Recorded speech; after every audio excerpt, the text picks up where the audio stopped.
السلام علیکم ورحمۃ اللہ وبرکاتہ نحمدہ ونصلی علی رسولہ الکریم اما بعد۔ امید کرتے ہیں آپ تمام سسٹر خیر و عافیت سے ہوں گی اور ایمان کی بہترین حالت میں ہوں گی۔ اللہ رب العزت سے دعا ہے آپ کی طرف ہر بڑھنے والا شر خیر و بدل دے، آمین آمین۔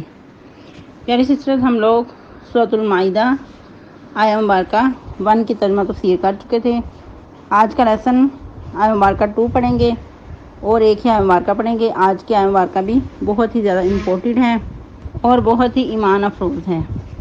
تو آئیے لیسن سٹارٹ کرتے ہیں۔ رب اشرح لی صدری ویسر لی امری واحلل عقدۃ من لسانی یفقہوا قولی اللہم بارک لنا فی اوقاتنا اللہم فقہنا فی الدین اللہم انی اسألک الہدی والتقی والعفاف والغنی اللہم الہمنی رشدی وأعذنی من شر نفسی اعوذ باللہ من الشیطان الرجیم یا ایہا الذین آمنوا لا تحلوا شعائر اللہ ولا الشہر الحرام ولا الحدی ولا القلائد ولا آمین البیت الحرام یبتغون فضلا من ربهم ورضوانا وإذا حللتم فاصطادوا ولا يجرمنكم شنآن قوم أن صدوكم عن المسجد الحرام أن تعتدوا وتعاونوا على البر والتقوى ولا تعاونوا على الإثم والعدوان واتقوا الله إن الله شديد العقاب۔ ٹرانسلیشن، یا ایھا الذین آمنوا، اے لوگو جو ایمان لائے ہو، لا تحلوا، نہ تم بے حرمتی کرو یا تم نہ حلال جانو، شعائر اللہ، اللہ کے شعار کو، ولا الشہر الحرام، اور نہ حرمت والے مہینوں کو، ولا الحدی، اور نہ حدی کے جانوروں کو، ولا القلائد، اور نہ پٹے والے جانوروں کو، ولا آمین البیت الحرام، اور نہ جو قصد کر رہے ہوں بیت الحرام کا، یبتغون فضلا من ربهم ورضوانا، وہ تلاش کرتے ہوں اللہ کا فضل، اپنے رب کا فضل اور اس کی رضامندی۔ وَإِذَا حَلَلْتُمْ فَاصْطَادُوا، اور جب تم حلال ہو جاؤ تو تم شکار کرو۔ وَلَا يَجْرِمَنَّكُمْ شَنَآنُ قَوْمٍ، اور نہ ابارے تمہیں دشمنی کسی قوم کی، ان صدوکم، یہ کہ تم روکنے لگو، عن المسجد الحرام، مسجد حرام سے، ان تعتدوا، یہ کہ تم زیادتی کرو، وَتَعَاوَنُوا عَلَى الْبِرِّ وَالتَّقْوَى، اور تم تعاون کیا کرو نیکی اور تقوی کے کاموں میں، وَلَا تَعَاوَنُوا عَلَى الْإِثْمِ وَالْعُدْوَانِ، اور نہ تم تعاون کرو گناہ اور زیادتی کے کاموں میں، واتقوا اللہ، اللہ سے ڈرتے رہو، ان اللہ شدید العقاب، یقیناً اللہ تعالیٰ بہت سخت عذاب کرنے والا ہے۔ تفسیر، اللہ رب العزت فرما رہے ہیں یا ایھا الذین آمنوا۔ اب دیکھیں کہ کتنا خوبصورت انداز ہے۔ آیہ مبارکہ کی ابتدا ایمان والوں کو مخاطب کر کے کی گئی۔ اس سے کیا پتہ چلتا ہے کہ یہ اہم احکامات ہیں، ان کا بجا لانا بہت ضروری ہے، ان پہ عمل کرنا ازحد ضروری ہے کہ اے ایمان والو، تم نہ بے حرمتی کرو اللہ کے شعار کی۔ اس طرح بھی کہہ سکتے ہیں اور یہ بھی کہہ سکتے ہیں لا تحلوا، نہ تم حلال جانو اللہ کے شعار کو، یعنی کہ جن جن چیزوں کا ادب کرنا یا جن جن مقامات کا تقدس برقرار رکھنے کا حکم دیا گیا ہے ان کی بے حرمتی نہ کرو یا ان کو حلال نہ جانو، دونوں ترجمے ہو سکتے ہیں۔ اور پھر مزید، اور نہ حرمت والے مہینوں کو اور نہ حدی کو۔ اس آیہ مبارکہ میں شعائر اللہ کا ورڈ بہت ہی زیادہ اہم ہے۔ اب سوال پیدا ہوتا ہے شاعر کسے کہا جاتا ہے؟ یہ شاعرہ کی جمع ہے۔ ہر اس چیز کو کہا جاتا ہے جو بطور علامت یا عقیدت کے طور پہ اللہ کے ساتھ تعلق رکھتی ہو یا خاص تعلق رکھتی ہو۔ اس کا اوورآل حکم عام ہے، لیکن جیسا کہ آیہ مبارکہ کے اندر ہی ہے تو پھر ادھر خاص اور اسپیشلی جو مراد ہے وہ حج عمرہ کے جو مناسک ہیں ان کی طرف اشارہ ہے کہ ان کی بے حرمتی نہ کی جائے، اور جو حج عمرہ کے مقامات ہیں ان کے تقدس کا بھی خیال رکھا جائے، جس طرح کہ حج کے مقامات خانہ کعبہ، بیت الحرام اور صفا مروہ کی سعی، اور پھر مزید میدان عرفات، میدان مینا، میدان مزدلفہ وغیرہ وغیرہ۔ تو ان مقامات کا بھی خیال رکھا جائے، ادب و احترام کیا جائے۔ جیسا کہ کل بھی ہم نے حرمین کے تقدس کے بارے میں پڑھا کہ وہاں سے نہ کوئی گری پڑی چیز اٹھائی جائے گی اور نہ وہاں کے درخت ان کے کاٹے جائیں گے، اور نہ وہاں سے کوئی شکار بھگایا جائے گا۔ چاہے انسان احرام میں نہ بھی ہو تو پھر بھی اس وقت بھی اس کی حرمت کا خیال رکھا جائے گا، اور نہ وہاں لڑائی جھگڑا کیا جائے گا۔ عموماً بھی حج عمرہ کے جو قرانیہ ہوتا ہے اس میں بھی لڑائی وغیرہ کرنے سے منع کیا گیا ہے، جیسا کہ آپ لوگ سورہ بقرہ میں پڑھ چکے ہیں۔ کیا اللہ رب العزت فرماتے تھے فَمَنْ فَرَضَ فِيهِنَّ الْحَجَّ فَلَا رَفَثَ وَلَا فُسُوقَ وَلَا جِدَالَ فِي الْحَجِّ، کہ جو کوئی مقرر کر لے حج کو تو اس وقت نہ رفث کرے، نہ فسوق کرے، اور نہ لڑائی جھگڑا کرے حج کے ایام میں۔ اور پھر مزید اس کے تقدس میں یہ بھی آتا ہے کہ خانہ کعبہ کی طرف پاؤں نہ کیے جائیں، لیکن عموماً اس کی طرف پاؤں کرنے سے تو ایوائڈ کیا جاتا ہے، یہاں تک کہ اپنے گھروں میں بھی اس چیز سے ایوائڈ کیا جاتا ہے، لیکن جو باقی تقدس ہیں ان کا خیال نہیں رکھا جاتا، جیسا کہ ایک مومن کی حرمت کعبہ سے بھی 3 درجے بڑھ کر ہے۔ تو عموماً کیا ہوتا ہے، کسی مسلمان کے ساتھ معاملات کرتے وقت اس کا ادب و احترام نہیں کیا جاتا، اور چھوٹی چھوٹی بات پہ لڑائی جھگڑے پہ معاملہ چلا جاتا ہے۔ تو کیا پتہ چلا کہ جو بھی اس طرح کے قابل احترام چیزیں ہیں، قابل احترام مقامات ہیں، وہ سب شعار میں شامل ہوں گی، اور ہر وہ چیز کہ جس کو دیکھ کے اللہ یاد آئے وہ شاعر اللہ کہلائے گا۔ جیسا کہ خانہ کعبہ کا نام سنتے ہی ہر بندہ مومن جھوم جاتا ہے، اور اگر چاہے نہ ظاہر کرے اپنے تاثرات سے، لیکن اس کے جو دل کی کیفیت ہے وہ ایک دم سے بدل جاتی ہے۔ یہاں تک کہ کتنا ہی کوئی گیا گزرا مسلمان ہو، اس کی بھی حالت کہیں نہ کہیں بدلتی نظر آتی ہے۔ اور یہاں تک کہ آب زمزم کا بھی اگر ذکر کیا جائے، یا کسی کو پیش کیا جائے، یا کسی کو پینے کے لیے کہا جائے کہ آپ شفا کے لیے استعمال کریں، یا کچھ ایسا ذکر کیا جائے زمزم کے بارے میں، تو ضرور انسان کی ایک دفعہ کیفیت بدلتی ہے، کیونکہ اس کو اللہ رب العزت کے جو خاص مقامات ہیں اس کی یاد تازہ ہو جاتی ہے۔ پھر سب سے بڑھ کے کہ جو ایک بار اللہ کے گھر کی زیارت کر لیتا ہے وہ اس کے لیے بار بار تڑپتا ہے، اور یقیناً پھر اس طرح کا ذکر کر کے وہ مزید بات کیے بغیر رہ نہیں سکتا۔ تو آپ لوگوں نے مزید بتانا ہے کہ شاعر میں اور کون سی چیزیں شامل ہیں۔ کچھ تو آپ کو مین بتا دی گئی ہیں جو اسپیشلی حج اور عمرے سے ریلیٹڈ ہیں، جس طرح کہ صفا مروہ کے بارے میں بھی بتایا گیا، جیسا کہ سورۃ البقرہ میں بھی آپ پڑھ چکے ہیں ان الصفا والمروہ من شعائر اللہ، کہ صفا اور مروہ اللہ کے شعار میں سے ہے۔ مزید اللہ رب العزت فرما رہے ہیں اور کس کس کی بے حرمتی نہیں کرنی، ولا الشہر الحرام، اور نہ حرمت والے مہینوں کی۔ تو آپ لوگوں نے بتانا ہے حرمت والے مہینے کون کون سے ہیں، اور ان مہینوں کا خیال رکھا کریں، جیسا کہ کچھ دن پہلے ہی ایک بہن سفر کے مہینے کو بھی حرمت والے مہینوں میں شمار کر رہی تھی۔ تو یاد رہے کہ جو سفر کا مہینہ ہے وہ حرمت والے مہینوں میں شامل نہیں ہے۔ تو حرمت والے مہینوں کے خیال کے بارے میں نبی صلی اللہ علیہ وسلم نے بارہا مقامات پہ فرمایا کہ ان مہینوں کی حرمت کا خیال رکھو۔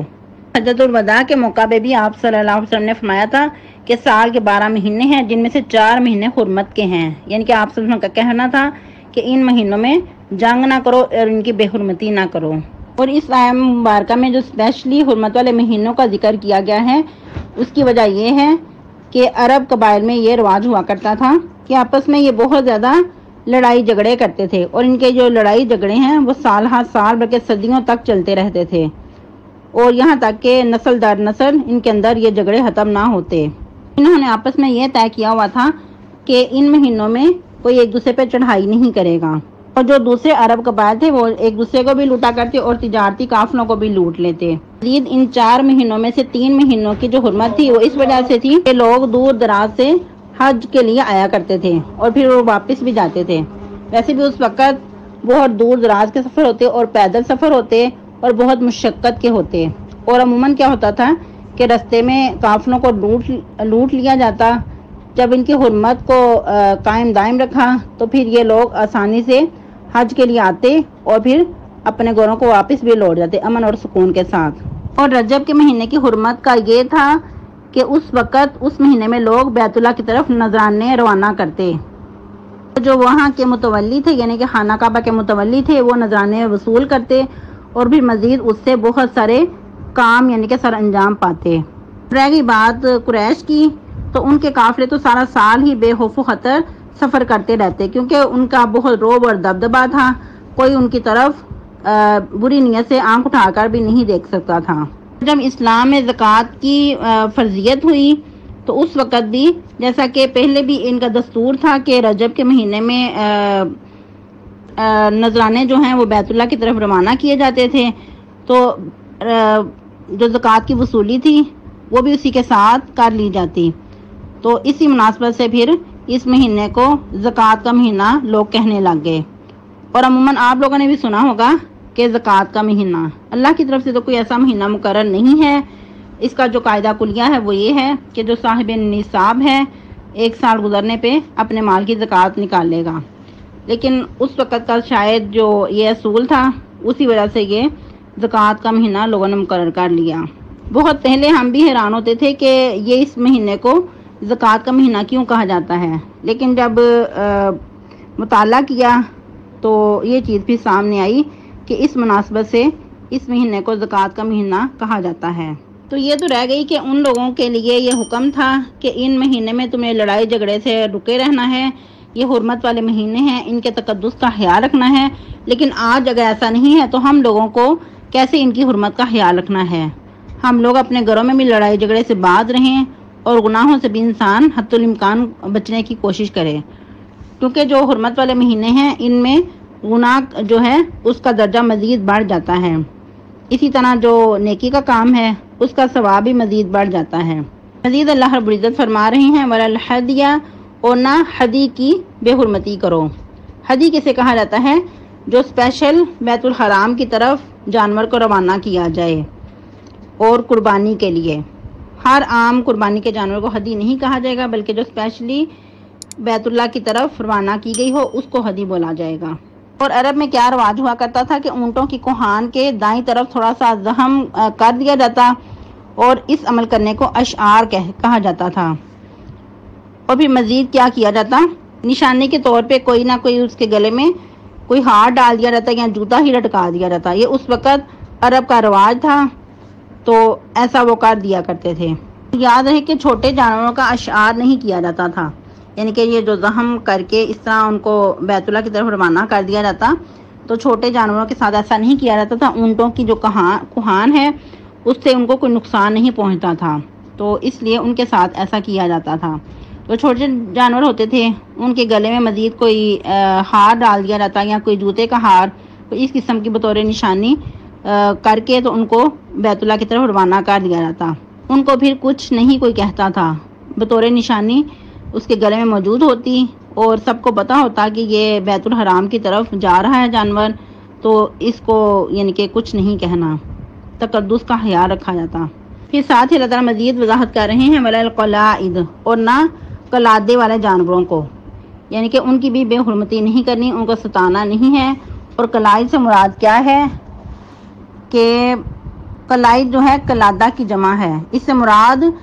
کوئی رسی یا کوئی بھی چیز بٹ کر جانور کے گلے میں ڈال دی جاتی بطور نشانی۔ بعض اوقات بالوں کی رسی بھی بٹ لی جاتی یا کسی اور قسم کی رسی جیسے کہ کھجور کے تنے کی رسی بنا کر اس کے گلے میں ڈال دی جاتی، جس طرح کہ عائشہ صدیقہ رضی اللہ تعالیٰ عنہ بھی فرماتی ہیں کہ میں آپ سب کے جانور کے گلے میں رسی پرو کر یعنی کہ بٹ کر اس کے گلے میں ڈال دیا کرتی اور پھر آپ سب ان کو مکہ کی طرف روانہ کر دیتے۔ اس میں امام بخاری رحمہ اللہ تعالیٰ نے باقاعدہ باب باندھا ہے کہ اگر کوئی ایسا کرتا ہے اپنے جانور کو ہدی کو خانہ کعبہ کی طرف روانہ کرتا ہے تو وہ احرام کی پابندیوں میں نہیں، جب تک احرام نہیں باندھ لیتا تو وہ احرام کی پابندیوں سے آزاد ہے۔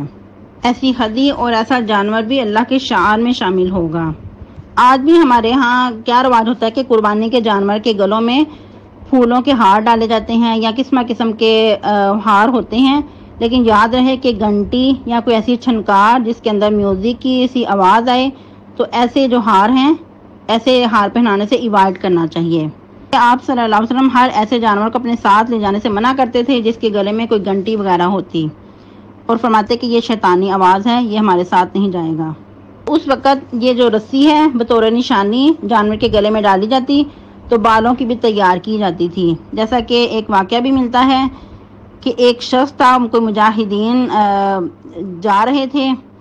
تو ایک عورت کو بہت رشک آیا، تو اس نے سوچا کہ میں کوئی مجاہدین کی مدد کروں، لیکن اس کے پاس کوئی ایسی چیز نہیں تھی کہ وہ اس کو بطور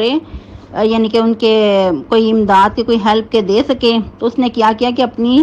چٹیا کو ہی کاٹ کر مجاہدین کے حوالے کر دیا۔ انہوں نے پوچھا کہ ہم اس کا کیا کریں گے، تو اس نے کہا کہ آپ ضرورت کے تحت اس کی رسی بھی بنا کر استعمال کر سکتے ہیں۔ یہ بھی بہت ایمان افروز واقعہ ہے، لمبا چوڑا لیکن مختصر آپ کو بتایا گیا ہے۔ ان الفاظ کو مزید سمجھنے کے لیے کچھ احادیث مبارکہ دیکھ لیتے ہیں، جس طرح کہ اما جان عائشہ صدیقہ رضی اللہ تعالیٰ عنہ فرماتی ہیں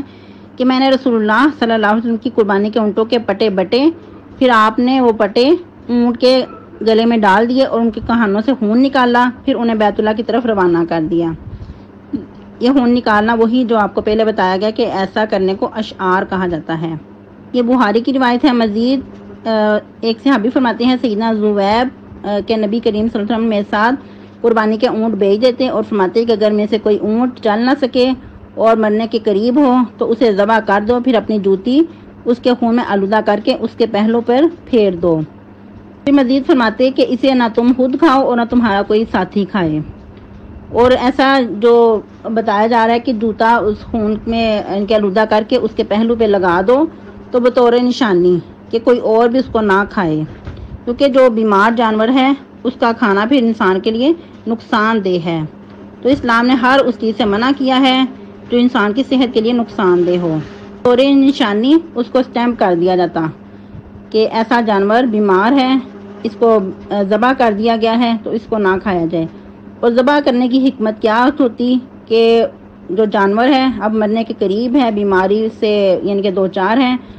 تو مزید یہ تکلیف میں نہ رہے بلکہ اس کی جو موت ہے وہ آسانی سے اس کو آ جائے، تو اس لیے ایسا کرتے۔ تو آج بھی ایسا کیا جاتا ہے کہ اگر کوئی جانور زہریلی چیز کھا لے یا بہت بیمار اور لاغر ہو جائے تو پھر اس کو ذبح کر کے پھینک دیا جاتا ہے۔ البتہ ایسے جانور کی کھال وغیرہ اتار لینے میں حرج نہیں ہے، کیونکہ کھال جو ہے وہ مزید اور کام آ جاتی ہے۔ اس طرح کہ ایک اور روایت ملتی ہے کہ نبی صلی اللہ علیہ وسلم نے ایک بار ایک بکری دیکھی جو کہ مری ہوئی تھی اور ایسے ہی پھینکی ہوئی تھی، تو آپ صلی اللہ علیہ وسلم نے فرمایا کہ کاش اس کا چمڑا اتار لیا جاتا اور اس کو کام میں لایا جاتا۔ مزید یہ کہ جو قربانی کے جانور ہوتے ہیں ان پر سواری کی جا سکتی ہے، ایسا نہیں کہ انسان بلا وجہ کا تکلف میں پڑے کہ یہ جانور جو ہے سواری اس پہ نہ کی جائے کہ یہ قربانی کا جانور ہے، تو ایسا کرنا پسندیدہ نہیں ہے۔ جیسا کہ ایک بار نبی صلی اللہ علیہ وسلم نے دیکھا ایک شخص قربانی کا جانور ہانک کر لے جا رہا ہے، تو آپ صلی اللہ علیہ وسلم نے فرمایا کہ اس پر سوار ہو جا۔ وہ کہنے لگا کہ یہ قربانی کا جانور ہے، آپ نے پھر فرمایا کہ اس پر سوار ہو جا۔ اس نے پھر کہا کہ یہ تو قربانی کا جانور ہے، تو آپ نے فرمایا دوسری یا تیسری بار کہ تجھ پر افسوس ہے، اس پر سوار ہو جا۔ تو کیا پتہ چلا کہ اگر کوئی قربانی کا جانور ہے تو اس پر ان کے سواری کرنا منع نہیں ہے، البتہ اس کے آرام کا، اس کے کھانے پینے کا خیال رکھا جائے، اس کو بلا وجہ ستایا نہ جائے۔ مزید ایک اور روایت میں تھوڑے سے الفاظ اضافی ہیں کہ تم سوار ہونے پر اگر مجبور ہو، تمہیں کوئی مزید سواری نہیں مل رہی تو اس پر سوار ہو جاؤ تاکہ تمہیں دوسری سواری مل سکے آسانی سے۔ مزید اللہ رب العزت فرما رہے ہیں وَلَا آمِنَ الْبَيْتَ الْحَرَامِ، اور نہ ان کی بے حرمتی کرو کہ جو بیت الحرام کی طرف جانے کا قصد کرتے ہوں، یعنی کہ بیت الحرام کی طرف اگر کوئی جا رہا ہے تو اس کا ادب و احترام کیا جائے، اس کو بلا وجہ ستایا نہ جائے، اس کے ساتھ لڑائی جھگڑا نہ کیا جائے۔ بیت الحرام کی طرف کس لیے جا رہے ہیں؟ یبتغون فضلا من ربہم ورضوانا، کہ وہ اللہ کا فضل اور اس کی رضامندی کے طالب ہیں، اس کی رضامندی تلاش کرنے کے لیے جا رہے ہیں، اس کا فضل تلاش کرنے کے لیے۔ تو ایسے لوگوں کو بھی تم ان کی بے حرمتی نہ کرو، ان کو ستاؤ نہ بلکہ ان کا ادب و احترام کرو۔ یہاں جو ورڈ ہے یبتغون فضلا من ربہم ورضوانا، یہ بھی بہت ہی اہم ہے ورڈ۔ عموماً اس سے کیا مراد ہے کہ رب کے فضل و کرم سے مراد کہ تجارت وغیرہ کرنے کے لیے اگر کوئی جا رہا ہے، اور پہلے بھی آپ کو وضاحت کی گئی کہ فضل سے مراد کسی کو اس کے حق سے بڑھ کر دیا جانا۔ تو یہ حج عمرہ جو ہے وہ بھی ایک طرح سے انسان پہ اللہ کا فضل و کرم ہوتا ہے، اور اس کے علاوہ اگر کوئی کاروباری سلسلے میں تو اس کو بھی فضل کہا جا سکتا ہے کہ اللہ کا فضل تلاش کرنے کے لیے، جیسا کہ سورۃ البقرہ میں بھی آپ پڑھ چکے ہیں۔ سورہ بقرہ کی آیت مبارکہ 198 میں کیا پڑھا تھا؟ لیس علیکم جناح ان تبتغوا فضلا من ربکم، کہ تم پر نہیں کوئی گناہ اگر تم اپنے رب کا فضل تلاش کرو، یعنی کہ ایام حج میں اگر کوئی تم کاروبار کر لیتے ہو تو اس میں کوئی حرج نہیں، کوئی گناہ والی بات نہیں ہے۔ ادھر بھی یہی مراد ہے کہ اگر کوئی انسان حج عمرہ کے لیے گیا ہے، وہاں اگر کوئی کاروبار کر لیتا ہے تو اس میں کوئی حرج نہیں ہے۔ یا بعض اوقات انسان کاروبار کے سلسلے میں بھی جانا چاہتا ہے اور وہ کہتا ہے کہ چلو میں حج کر لوں گا تو ساتھ یہ کاروبار بھی کر لوں گا، تو ایسا کرنا بھی جائز ہے، یعنی کہ ایک وقت میں 2-3 نیتیں بھی کی جا سکتی ہیں۔ مزید جو ورڈ ہے کہ اللہ کی رضامندی تلاش کرتے ہیں، تو اس سے مراد حج اور عمرہ کا جو اجر ہے، جو ثواب ہے، اس کی طرف اشارہ ہے۔ اس سے یہ بھی ہو سکتا ہے کہ اللہ کے گھر کی طرف وہ ثواب کی نیت سے جا رہے ہیں، جس طرح کہ پہلے بھی آپ لوگوں نے حدیث سنی ہوئی ہے، بارہا پڑھی ہوئی ہوگی کہ 3 مسجدوں کے علاوہ کسی کی طرف اسپیشلی یعنی کہ سفر نہ باندھے جائیں، اور ان میں 3 مساجد کا ذکر تھا، جیسا کہ مسجد حرام اور مسجد نبوی بھی شامل تھیں۔ ان الفاظ سے ایک اور بات کا پتہ چلتا ہے، جیسا کہ کچھ لوگوں کا کہنا ہوتا ہے کہ ہم لوگ جو بھی عمل کرتے ہیں ہم جسٹ اللہ کی رضا کے لیے کرتے ہیں، یا بس ہم کچھ دل میں نہیں رکھتے، نہ تو جہنم کی بچنے کی اور نہ جہنم کی طلب جنت کی طلب کے لیے نہیں کرتے، جسٹ ہم اللہ کی رضا کے لیے کرتے ہیں۔ تو ان کا ایسا کہنا بھی غلط ہے، کیونکہ جو بھی عمل کیا جائے جہنم سے بچنے کے لیے اور جنت کی طلب کے لیے، یعنی کہ اللہ کی رضامندی کے ساتھ ساتھ اس چیز کا دل میں خیال ہونا ضروری ہوتا ہے کہ انسان جہنم سے بچ جائے اور جنت حاصل کرنے کے لیے، جیسا کہ پہلے بھی آپ لوگ سورہ آل عمران میں غالباً پڑھ چکے ہیں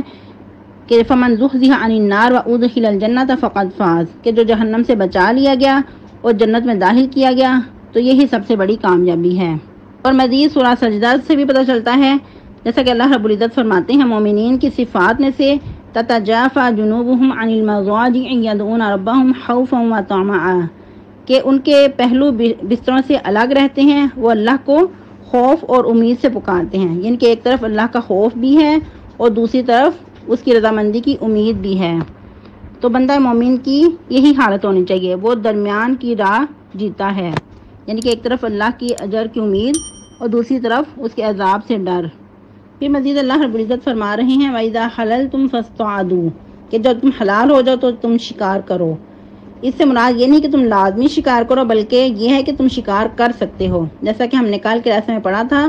غیر محل الصید وانتم حرم، جب تم احرام کی حالت میں ہو تو شکار کو حلال نہ جاننا، یعنی کہ شکار کرنے سے رکے رہنا، لیکن جب تم احرام کھول دو، احرام کی پابندیوں سے آزاد ہو جاؤ تو اس وقت تم بھی شکار کر سکتے ہو۔ آج کے لیے لیسن اتنا ہی کافی ہے، تو نیکسٹ لیسن یہاں سے ہی کنٹینیو کریں گے۔ آج کا لیسن ہمارا آیہ مبارکہ 2 اور جز نمبر 1 ہے، کل انشاءاللہ العزیز آیہ مبارکہ 2 سے اور جز 2 سے ہی سٹارٹ کریں گے۔ سبحانک اللہم ربنا و بحمدک نشہد ان لا الہ الا انت نستغفرک